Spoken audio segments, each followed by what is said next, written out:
आप गुरु को केवल शरीर समझोगे तो आपको सेवा का अर्थ भी बड़ा सीमित सा ही अनुभव होगा। फिर आपको लगेगा बस शरीर की सेवा ही सेवा है। जो गुरु को केवल देह जानता है, वही गुरु के निकट और गुरु से दूर, आज दर्शन हुआ कल नहीं हुआ, वही इन सब द्वंद्व में रहता है। दर्शन हो तो बड़ा सुंदर है, उस जैसी तो कोई बात नहीं।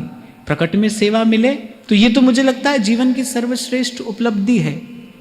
पर गुरु से दूर ये भाव जीवन में न आए। गुरु सदा संग है, गुरु सदा पास है, गुरु सदा निकट है। कभी प्रत्यक्ष में निकट है, कभी भाव के रूप में निकट है, कभी अपने विचार के रूप में निकट है। और मैं तो समझता हूँ गुरु ने जो मंत्र दिया है, गुरु ने जो नाम सुनाया है, उस नाम के रूप में गुरु ही तो अंग संग रहता है। जो गुरु से नाम सुनाए आपने, उस नाम के रूप में सतत गुरु ही तो संग रहता है। ये सतत गुरु का संग ही तो है।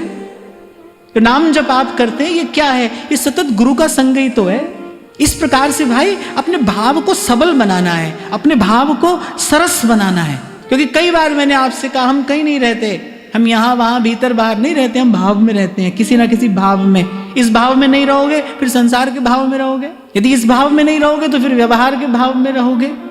तो अपने रहने के लिए इस सुंदर सा भाव का घर बनाना है कि हमें इसी भाव में रहना है। फिर बाहर कहीं भी हो, आप कैसे भी हो, किसी भी स्थिति में हो, पर आपको वो जो आपका स्व है, आपका वो जो निज रूप है, वहां से हमें सदा उस भाव में रहना है, गुरु के भाव में।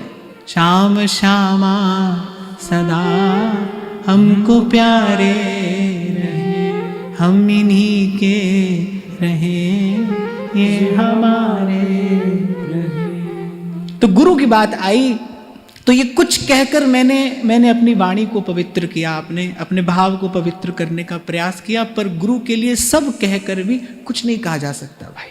गुरु के चरणों में तो एक मौन समर्पण है बस।